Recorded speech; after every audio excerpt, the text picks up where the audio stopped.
Good day everyone. So today let me teach you on how to change your Facebook page name. So as you can see here, this is my Facebook page.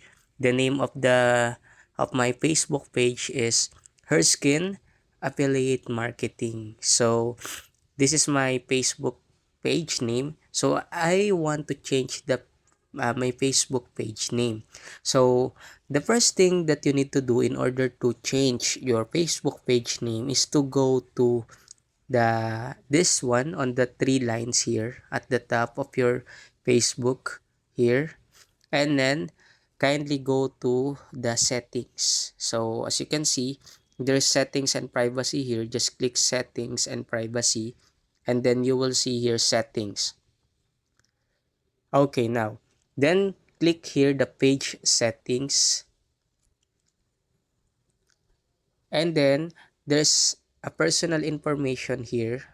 So edit profile name and username, just simply click this one.